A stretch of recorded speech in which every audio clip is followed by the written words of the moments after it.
me ha tocado hablar sobre de Mario Vargas Llosa, de su obra Cartas a una revista. Vamos a empezar con el primer capítulo, que se trata la parábola de la solidaridad. Acá Mario Vargas Llosa al lector trata de decirle sobre lo que él ha escrito, que alguien le escribe a Mario, trata de entender al lector de que alguien le escribe a Mario, de que le hace una pregunta muy importante. ¿Cómo llegar a ser un buen escritor y cómo llegar a tener éxitos literarios?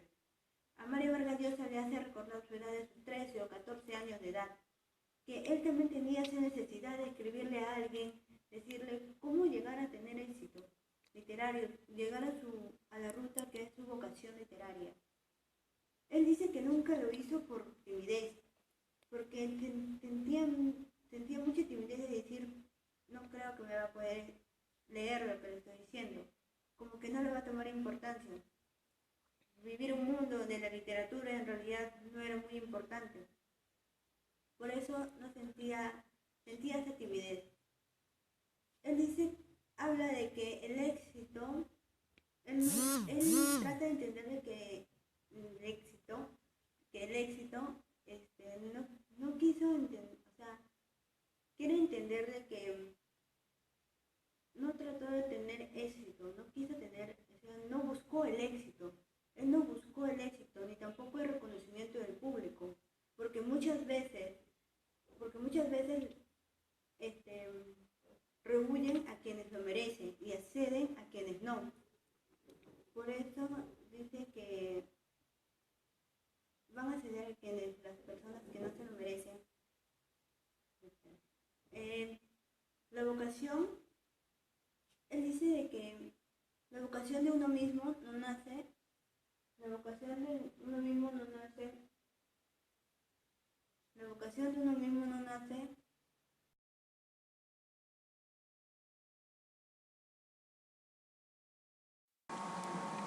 El capítulo número 3 lleva por título La persuasión. El autor menciona 4 características principales de la persuasión. La primera es que la persuasión es artificial y solo es admisible por razones, y estas razones hacen que una obra sea sarcástica, ridícula, creíble y no creíble. La segunda característica es que el autor plasma sus vivencias y experiencias, en la cual el autor crea una ilusión en el espectador al ponerse en el lugar de los personajes y sentir los acontecimientos narrados. La tercera menciona que cuando una obra logra su autosuficiencia es porque logra la calidad total de la persuasión. Y si es de lo contrario, las malas obras son aquellas en las que el público no cree lo que lee. El autor hace referencia a 3 obras. La primera es Moby Dick, en la cual trata de un lobo obsesionado con una ballena y la persigue alrededor del mundo. La siguiente es la del Quijote, en la cual menciona las aventuras de un caballero que está medio loco. El autor cree que estas 2 obras son el principal ejemplo de la persuasión, ya que cualquiera, en este caso que lea la obra, se va a sentir como que identificado, y por esa razón el autor considera estas como las que han logrado la autosuficiencia y la máxima calidad. Luego menciona un ejemplo en el libro de la Metamorfosis de Kafka, en el cual si es que una persona le cuentan que solo trata de que un empleado es convertido en un insecto, va a rechazar rotundamente de leer la obra, pero si una persona la lee, va a sentir una experiencia muy diferente, ya que la obra no solo se basa en eso, sino es una manera muy creíble y muy entretenida de poderla leer. En eso se basa la persuasión. Y también hace relativamente a una mentira. El autor también la compara con las mentiras, que todas las mentiras, si es que es una buena mentira, es creíble, y si no, es porque ha sido una mala mentira. El capítulo 4 lleva por título El estilo. El autor hace un pequeño paréntesis en el cual explica que la persuasión no tiene nada que ver con la forma en la que se escriba o en la forma del estilo de la obra. El autor nos pone conceptos sobre el estilo, que es el ingrediente esencial de una obra, que no importa que sea escrito correcta e incorrectamente, en el cual nos pone 2 ejemplos de 2 tipos de autores: los que escriben correctamente y los que inscriben incorrectamente, por llamarlo así, pero que han cometido todo tipo de atropellos a la literatura, como menciona el autor, que son como Cervantes, Stendhal y Dickens, pero que no han recibido crítica, al contrario, han tenido muy buenas obras y han tenido mucha acogida del público, al igual que autores que han escrito correctamente, que son Joyce y Cervantes, que eso no ha sido impedimento para que su obra pueda tener un estilo propio y lograr la persuasión. También hace referencia al padre de la perfección literaria, que es Azorín, en el cual menciona también la obra de Molly, al personaje Molly de la obra Ulises, en la cual el autor se basa en que todo eso es una fantasía o un invento, pero que el poder de persuasión lo hace creíble y el estilo en la forma que el autor lo escribe. El estilo y la persuasión van de la mano. Luego el autor nos hace una pequeña referencia en que el estilo sí se puede conseguir por uno mismo y nos recomienda leer las obras de Faulkner, en especial la de Mosquitos y de Banderas en Alto, para poder lograr cada uno nuestro propio estilo. Gracias. El narrador y el espacio. Bueno, mi nombre es Jirea Abad y les voy a hablar sobre el narrador y el espacio, capítulo 5 del libro Cartas a un novelista de Mario Vargas Llosa. Bueno, primero lo que tenemos que saber es qué utiliza una persona para poder escribir una novela. Para eso es necesario saber 4 temas principales o 4 grupos principales, que son el narrador, el tiempo, el espacio y el nivel de realidad que presenta la historia. Primero yo voy a hablar sobre el narrador y el espacio. El narrador. Al referirse a un narrador, no se refiere a una persona de carne y hueso, sino a términos de palabras. Tenemos 3 tipos de narradores. El narrador personaje, que se encuentra dentro de la historia. El narrador omnisciente, que se encuentra en un espacio exterior a la historia. Y el narrador ambiguo, que no se sabe si está dentro de la historia o fuera de la historia. Pero para poder saber cuál de estos 3 narradores utilizó el autor al escribir su novela, es necesario saberlo con la persona gramatical que usó. En el narrador personaje se utiliza la persona gramatical, la primera persona gramatical, el yo. El narrador omnisciente utiliza la persona gramatical, él, y el narrador ambiguo la utiliza en tú. Para poder relacionar el narrador con el espacio, es necesario saber la persona gramatical que utiliza. Cuando el narrador personaje utiliza el yo, enlaza el espacio narrado con el espacio del narrador. Si utiliza el él, es de un espacio distinto al espacio que está narrando. Y si utiliza un tú, no se sabe si está fuera o dentro del espacio narrado. Un ejemplo de esto lo podemos encontrar en Don Quijote, donde dice: en un lugar de la Mancha en cuyo nombre no quiero acordarme. Aquí utiliza la primera persona gramatical, que es un yo, que está dentro. Pero sin embargo vemos a través de la lectura que después se ve que él está fuera, o sea, es un personaje omnisciente, es un narrador omnisciente, que está fuera de la lectura. Pero al inicio vemos que está dentro de la lectura, entonces no se sabe. En conclusión, el narrador y el espacio están enlazados y es muy importante el grupo del narrador en una novela. Es el primer grupo que se tiene que resolver y es necesario saber en qué persona gramatical está escrito. Muy buenas tardes, mi nombre es Milagros de Rocío Villar Carpio y en esta ocasión voy a hablarles acerca de El tiempo según la novela del autor Mario Vargas Llosa, Cartas a un novelista. El autor nos presenta que existe el tiempo cronológico o real, que es aquel que se guía por el movimiento de los astros en el espacio. El tiempo es meramente objetivo, se aleja totalmente de la subjetividad. Es el tiempo en el que nos encontramos tanto autores como lectores. Y está el tiempo psicológico o de la ficción, aquel que se rige por las emociones, por lo que hacemos o dejamos de hacer. Este tiempo es tan ficticio con los personajes que se encuentran inmersos en el mismo. Un ejemplo de esto vendría a ser un suceso en el Puente del Búho de Ambrose Bierce, que se da en el rapto brevísimo de tiempo en el que una soga se cierne en el cuello de Peyton Farquhar, un hombre condenado a morir ahorcado.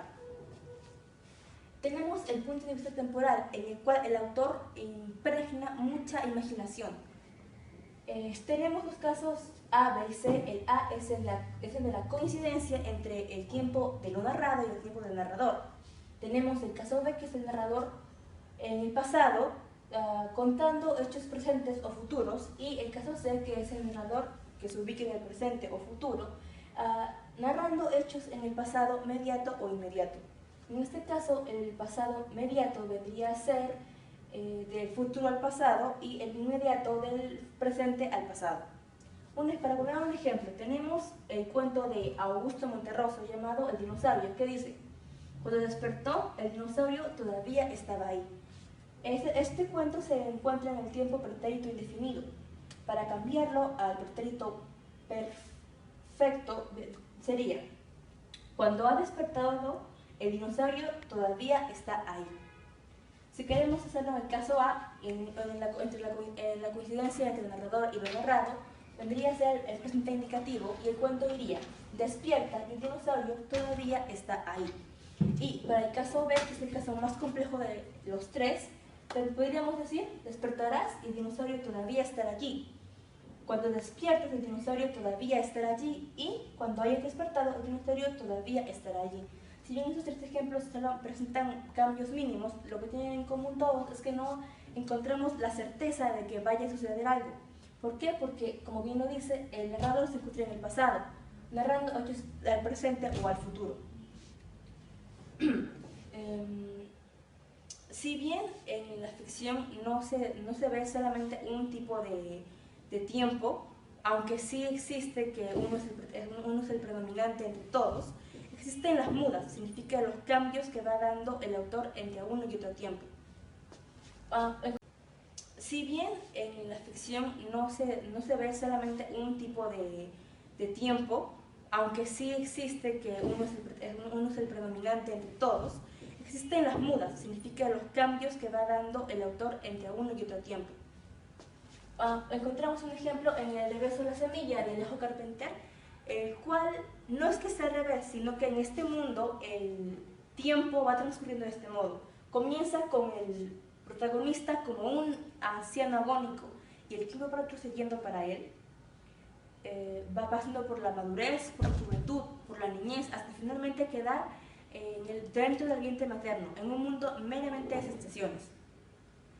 También tenemos El tambor de hojalata de Jutta Grass, en el cual encontramos que el protagonista es el único que no envejece, porque así lo ha decidido. Entonces el tiempo pasa para todos, excepto para todo el mundo, pero para él no transcurre. Él sigue siendo un niño. Y un ejemplo también tenemos Rayuela de Julio Cortázar, en el cual, si seguimos la tabla de indicaciones que se nos presenta al inicio del cuento, no terminaríamos de leerla nunca. ¿Por qué? Porque el penúltimo y último capítulo se remiten mutuamente el uno al otro. Siendo así que si seguimos las instrucciones hasta la pie de la letra, cosa que no se hace, así es como nunca terminaríamos de leer la obra. Para finalizar, tenemos los tiempos vivos y los tiempos muertos o transitivos. Los tiempos vivos tienen esta denominación porque son aquellos en los que se encuentra la mayor carga de emociones. Y los tiempos muertos son, como también lo dice su nombre, transitivos, necesarios para que la historia tenga una coherencia, para que se conecten bien las ideas. El tiempo de la ficción no debe igualar ni parecerse en absoluto al tiempo real. Gracias. Mi nombre es María Borja y voy a hablarles sobre los niveles de la realidad, que es el capítulo 7 del libro Cartas a un joven novelista. Bueno, ¿qué son los niveles de la realidad? Es la relación entre el nivel del narrador y el nivel de lo narrado. Bueno, estos dos pueden coincidir o bien pueden diferenciarse. Bueno, en la realidad se puede dividir en una multitud de planos. Los principales pueden ser lo real, que que es todo lo que es verificable lo que, o lo que puedes percibir con tus sentidos. Y lo fantástico, que es lo mágico, lo milagroso, lo místico, eso puede ser los cuentos, las leyendas, etc. Bueno, un claro ejemplo puede ser la obra El dinosaurio de Augusto Monterroso. Bueno, hay una frase que dice, cuando desperté el dinosaurio aún estaba ahí. Bueno, todavía estaba ahí. Bueno, el narrador se encuentra en el plano realista ya que utiliza la frase, bueno, la palabra todavía, que significa que él está en el plano de la realidad. Y lo narrado está en lo fantástico, ya que, como bien se sabe, los dinosaurios no pueden haber existido en la misma época que existíamos nosotros. Bueno, lo real se divide en subjetivo y objetivo. Lo subjetivo es lo que nosotros creemos ver en las personas, en las cosas. Por ejemplo, si vemos a una persona con tatuajes, podemos decir que esa persona es de la cárcel o es una persona mala, lo cual no es así, solo es lo que tú piensas. Y lo objetivo son los hechos, cuando describes algo que ha pasado o simplemente cuentas el relato de una historia. Bueno, sí, básicamente es la historia del pasado, así como la independencia del Perú. Um, ya, gracias. Buenas tardes, profesor y compañeros todos. El día de hoy voy a hablarles sobre la caja china y el gato escondido de Mario Vargas Llosa. Para iniciar, hablaré sobre la caja china. ¿Cuál es el concepto? Pues la caja china usualmente es utilizada por varios escritores. Son técnicas narrativas o recursos narrativos. Un ejemplo claro sobre este tema, sobre esta carta, es la de Las Mil y Una Noches. El autor hace referencia a esta novela haciendo mención de que se basa de una historia y va a otras historias pequeñas dentro de la historia madre. Las Mil y Una Noches consiste en Sheresade y el sultán. Sheresade iba a ser degollada por su esposo y hizo uso de esta técnica para poder vivir y para que no la degollen. Así fue que Sheresade fue contando una historia tras una historia, día tras día, al sultán. Así él pues se quedaría con la duda de qué es lo que sigue de la historia que Sheresade estaba contando. Muy astuta, pues hizo esto para que el sultán pueda perdonarle la vida. Y efectivamente, eso fue lo que sucedió. El sultán le perdonó a Sheresade y vivió las 1001 noches. Bueno, en la caja china encontramos la historia madre, la historia hija, asimismo podemos encontrar a la historia nieta. Pero la historia hija y la historia nieta están basadas en la historia madre. Todo es consecuente. También es usado por algunos escritores más. La caja china, esta técnica es antigua como las novelas. Bueno, nuestro escritor termina con una frase donde nos hace entender que la ficción no es la vida vivida, sino otra vida fantaseada con los materiales que aquella le suministra. Y sin la cual la vida verdaderamente sería más sórdida y pobre de lo que es. Ahora, a continuación hablaré sobre el dato escondido. Pues como se menciona su nombre, el dato escondido es una técnica que también usan los escritores hacia los lectores para que pueda usar uso de su imaginación la persona que esté leyendo, sea la obra, novela, etc. La importancia de la técnica es que este escritor un día estaba escribiendo y se le ocurrió omitir una parte de la historia para que sea más interesante y para que cuando sea el momento de que el lector esté leyendo el libro, pues esté más enganchado y al hecho de su creatividad y de su imaginación, para que él mismo pueda hacer sus intuiciones y decir pues de qué manera puede terminar la historia o de qué manera puede seguir al siguiente capítulo. Eso es todo sobre la caja china y el dato escondido. Espero les haya gustado. Gracias. Mi nombre es Elisa Rivera y voy a hablarles acerca del capítulo 11 y 12 del libro Cartas a un novelista de Mario Vargas Llosa. En el capítulo 11, Mario Vargas Llosa nos hace referencia a los vasos comunicantes. ¿Qué son los vasos comunicantes? Los vasos comunicantes son la técnica por la cual dos o más sucesos se entrelazan dentro de un mismo capítulo, modificándose unos a otros. La característica que tienen estos sucesos es que no necesariamente van en el mismo tiempo y espacio, no se desarrollan en el mismo tiempo y espacio, por lo que le da un valor agregado a la historia. Mario Vargas Llosa nos da ejemplos de vasos comunicantes, como Rayuela, de Cortázar, que nos dice que hay una manera especial de leer el libro. Te dan como unas indicaciones de a qué página debes ir, que si tú lees el libro de la página 1 a las siguientes, pierde el 40% del sentido de la obra. Y también nos pone ejemplo La noche boca arriba de Cortázar también, que en sí es mi favorita. Nos relata sucesos que se desarrollan en diferentes tiempos y espacios. Uno es en Buenos Aires y otro es en